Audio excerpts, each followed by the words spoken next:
आज की इस वीडियो में हम 5 बहुत इंपॉर्टेंट टॉपिक्स के बारे में डिस्कस करेंगे। सबसे पहला, क्या कोरोना की सेकेंड वेव के बाद मार्केट में गिरावट आएगी, मार्केट में क्रैश होगा। दूसरा सवाल कि क्या आपको अपनी करंट इन्वेस्टमेंट में बने रहना चाहिए, उसे कंटिन्यू करना चाहिए या फिर अपनी एसआईपी को स्टॉप करके अपने फंड्स को रिडीम करना चाहिए। तीसरा सवाल, क्या यह सही टाइम है लमसम निवेश करने का, और अगर सही टाइम है तो चौथा सवाल है वो कौन से फंड्स हैं जिनमें आप लमसम निवेश कर सकते हैं एक अच्छे मुनाफे के लिए। उसकी कंप्लीट लिस्ट हम डिस्कस करेंगे इस वीडियो में और जानेंगे उन सभी कैटेगरी के बेस्ट फंड्स जिनमें आप लमसम निवेश कर सकते हैं।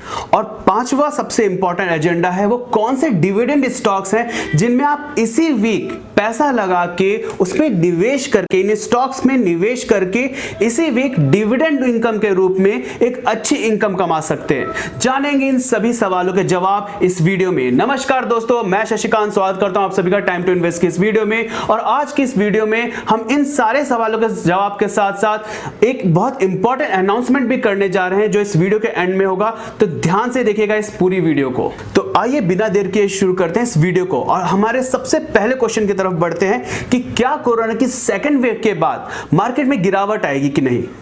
इसमें यहां पे दो सिनेरियो को हमको कंपेयर करना बहुत जरूरी है। कोरोना का फर्स्ट फेज जब कोरोना पहली बार इंडिया में आया था और ये कोरोना के सेकंड फेज के बारे में। तो यहां पे सबसे इंपॉर्टेंट फैक्टर जो था फर्स्ट फेज ऑफ कोरोना, यानी कि जब कोरोना पहली बार इंडिया में आया था उस टाइम पे हम लोग 0% प्रिपेयर थे। हमारी कोई प्रिपरेशन नहीं थी, कोरोना वायरस के बारे में इनफ इंफॉर्मेशन नहीं थी, medical equipments, train medical staff नहीं थे, किसी भी तरह से हम लोग प्रिपेयर्ड नहीं थे।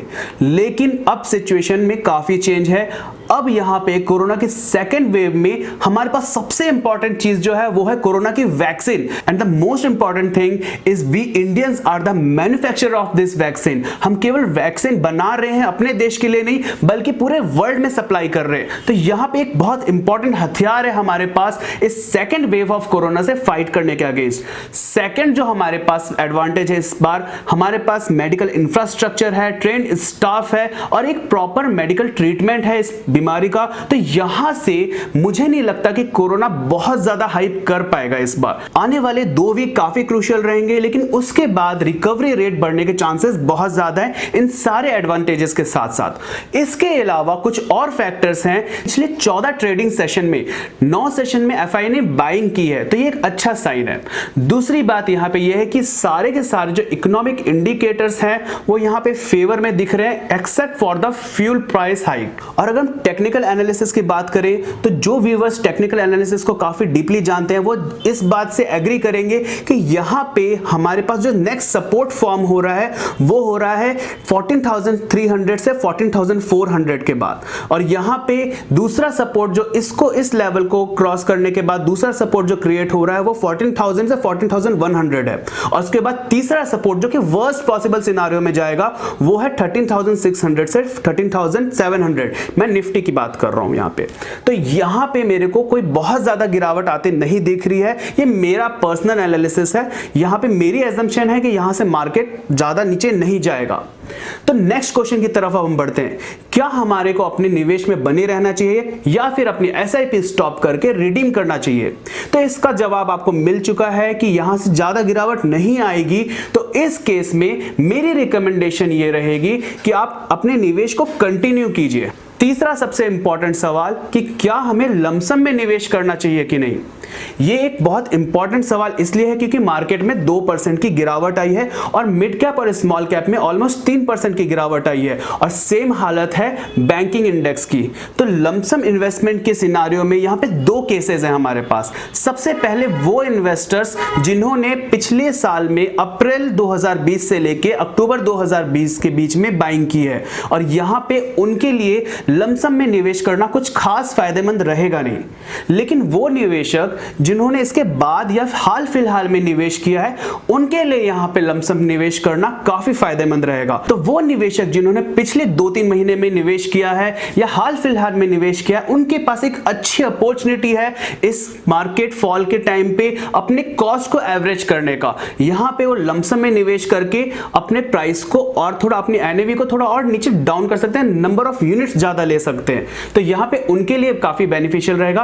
और जो निवेश पहले से ही कर चुके हैं, यानी कि पिछले साल अप्रैल से लेके अक्टूबर के बीच में जो निवेश कर रहे हैं जिन्होंने, उनके लिए सलाह रहेगी कि वो पार्शियली इधर पे लमसम इन्वेस्ट कर सकते हैं। सपोज करो यहाँ पे अगर आप 1 लाख निवेश करने वाले थे तो 2% मार्केट फॉल के हिसाब से मेरी ये राय रहेगी कि 20,000 तक आप निवेश कर सकते हैं, यानी कि 20% ऑफ टोटल लमसम इन्वेस्टमेंट जो आप करना चाहते हैं तो वो कर सकते हैं। और दोनों ही केसेस में एक बार में नहीं करना है आपको, ये भी आपको पार्ट्स में करना है। जैसे जैसे मार्केट डाउन जाएगी उस तरह से आप अपने लमसम निवेश को कर सकते हो यहाँ पे। तो इसके साथ हम बढ़ेंगे अपने चौथे क्वेश्चन के जवाब की तरफ, जहां पे हम जानेंगे कि वो कौन से फंड्स हैं जिनमें आप लमसम निवेश कर सकते हैं आज के समय। तो यहाँ पे उसकी कंप्लीट लिस्ट डिस्कस करेंगे, हर एक कैटेगरी के उन फंड्स के बारे में जानेंगे जिनमें आप लमसम निवेश कर सकते हैं। सिर्फ इतना ध्यान रखना है आपको कि इसमें से कोई भी फंड आपको नया नहीं ऐड करने बोला जा रहा है। यहाँ पे अगर इनमें से कोई फंड ऑलरेडी आपके पोर्टफोलियो में है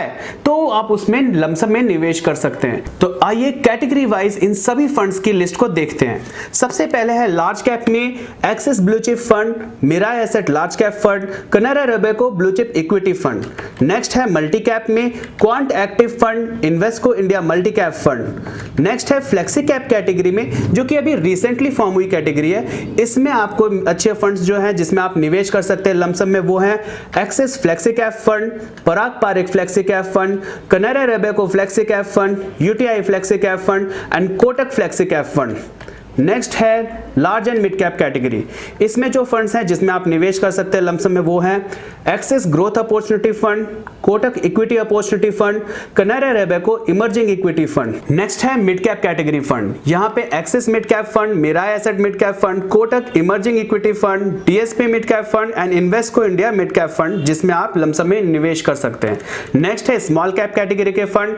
फिलहाल के लिए अगर आप निवेश करना चाहते हैं स्मॉल कैप को अवॉइड करें, क्योंकि ये अभी काफी महंगे दिख रहे हैं मुझे। लेकिन फिर भी अगर आप निवेश करना चाहते हैं लमसम में, कुछ फंड्स ऐड करना चाहते हैं इसमें, तो जो अच्छे फंड्स हैं जिनमें आप निवेश कर सकते हैं वो है axis small cap fund and Kotak small cap fund. और जैसा कि ये मार्च का महीना है तो यहाँ पे टैक्स सेविंग के लिए ईएलएसएस फंड जिसमें आप लमसम में निवेश कर सकते हैं वो है Mirae asset tax saver fund, Canara Robeco equity tax saver fund, Parag Parikh tax saver fund and Axis long term equity fund. Next है फोकस फंड कैटेगरी। यहाँ पे 30 से ज्यादा स्टॉक्स नहीं होते इन फंड्स में, और इनमें जो बेस्ट फंड्स हैं जिनमें आप लमसम में निवेश कर सकते हैं वो है Axis focus 25 fund, Mirae asset focus fund, IIFL focus equity fund, SBI focus equity fund. Next है वैल्यू फंड्स जिसमें आप निवेश कर सकते हैं अच्छे रिटर्न्स के लिए, वो है आईडीएफसी स्टर्लिंग वैल्यू फंड। अब नेक्स्ट कैटेगरी है कॉन्ट्रा फंड की। इसमें जिस फंड में आप निवेश कर सकते हैं लमसम में अच्छे रिटर्न्स के लिए वो है Kotak India EQ Contra fund. Next है कैटेगरी इंडेक्स फंड की। इसको मैंने डिवाइड किया है Sensex, Nifty, Nifty next 50, other index and bank index. Index fund में सबसे पहले हम देखेंगे सेंसेक्स इंडेक्स फंड को। इसमें HDFC index fund Sensex plan और Nippon India index fund Sensex plan एक बेहतर निवेश का ऑप्शन है। निफ्टी इंडेक्स में यूटीआई निफ्टी इंडेक्स फंड और आईडीएफसी निफ्टी फंड बेहतर निवेश का ऑप्शन है। निफ्टी नेक्स्ट 50 में ICICI prudential Nifty next 50 index fund और IDBI Nifty junior index fund बेहतर निवेश के ऑप्शन है। अगर आप अदर इंडेक्सेस की बात करें तो इसमें एक्सिस निफ्टी 100 इंडेक्स फंड और मोतीलाल ओसवाल निफ्टी 500 फंड एक बेहतर निवेश का ऑप्शन है।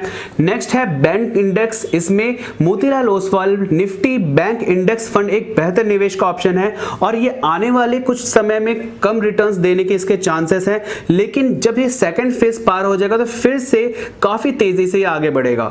नेक्स्ट है ईएसजी थीमेटिक फंड। ये एक नया थीमेटिक फंड आया है मार्केट में। इसमें जो सबसे बेहतर फंड है जो मुझे अच्छे लगते हैं वो है एक्सिस ईएसजी इक्विटी फंड और Mirae asset ESG sector leaders fund of fund. Next है banking and finance sectoral fund. इसमें SBI banking and financial services fund, Tata banking and financial services fund, Invesco India financial services fund and Mirae asset banking and financial services fund काफी बेहतर निवेश का option है। Technology sector या digital India theme के जो funds हैं जिनमें आप निवेश कर सकते हैं वो है ICICI prudential technology fund, Aditya Birla sun life, digital India fund, Tata digital India fund. Consumption and demand sector के जो अच्छे फंड्स हैं जिनमें आप लमसम में निवेश कर सकते हैं वो है Canara Robeco consumer trend fund, Tata India consumer fund, Mirae asset great consumer fund और आदित्य बिरला सन Life India Gen Next fund. International fund में जो सबसे बेहतर निवेश के ऑप्शन है वो है Kotak Nasdaq 100 fund of fund, Edelweiss greater China equity offshore fund, Motilal Oswal Nasdaq 100 fund of fund, Edelweiss US technology equity fund, Motilal Oswal S&P 500 index fund. Next है एग्रेसिव हाइब्रिड कैटेगरी जिसमें आपको निवेश के अच्छे ऑप्शन मिलेंगे लमसम कैटेगरी के, वो हैं Kotak equity hybrid fund, Canara Robeco equity hybrid fund, BNP Paribas substantial equity hybrid fund, Mirae asset hybrid fund, DSP equity and bond fund, Axis equity hybrid fund.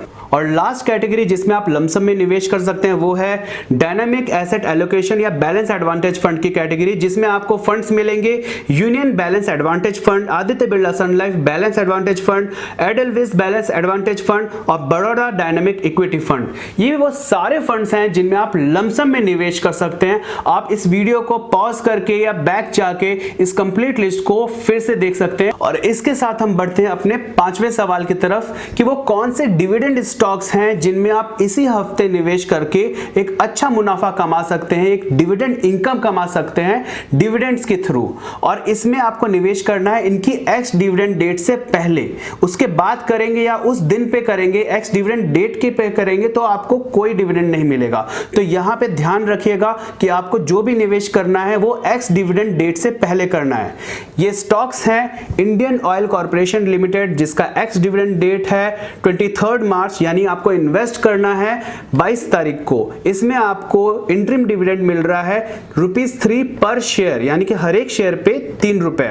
Next है भारत इलेक्ट्रॉनिक्स लिमिटेड, इसमें आपको interim dividend मिल रहा है 1.40 rupees का पर share पे, यानी कि ₹1.40 हर एक शेयर पे। इसका भी एक्स डिविडेंड डेट है 23 मार्च, यानी कि इसमें भी आपको 22 तारीख को इन्वेस्ट करना है। नेक्स्ट कंपनी है सोमानी सेरामिक्स लिमिटेड, इसमें इंटरिम डिविडेंड मिल रहा है आपको 2.40 पर शेयर, यानी ₹2.40 पर शेयर का। इसका एक्स डेट है 24 मार्च का, यानी कि आपको 23 मार्च तक इस स्टॉक में निवेश करना है अगर आप डिविडेंड का फायदा उठाना चाहते हैं तो। नेक्स्ट है भारत पेट्रोलियम कॉर्पोरेशन लिमिटेड, इसमें आपको इंटरिम डिविडेंड मिल रहा है ₹5 पर शेयर, यानी कि हर एक शेयर पे ₹5 का आपको डिविडेंड मिल रहा है। इसकी एक्स डेट है 25 मार्च 2021, यानी कि आपको 24 मार्च तक इस स्टॉक में निवेश करना है अगर आप इस पर्टिकुलर ₹5 पर शेयर के इंटरिम डिविडेंड का फायदा उठाना चाहते हैं तो। नेक्स्ट है housing and urban development corporation limited, इसमें इंटरिम डिविडेंड मिल रहा है आपको 0.75, यानी कि 75 पैसे का पर शेयर।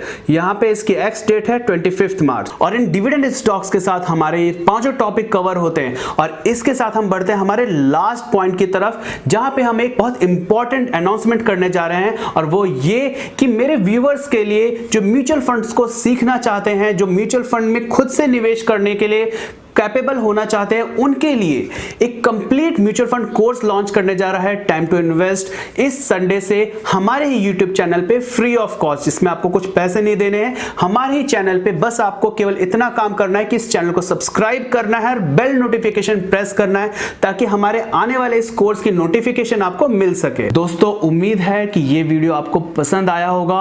अगर पसंद आया होगा तो इसे अपने फैमिली फ्रेंड्स में शेयर करें और इस वीडियो को लाइक जरूर करें ताकि हमें भी प्रोत्साहन मिले।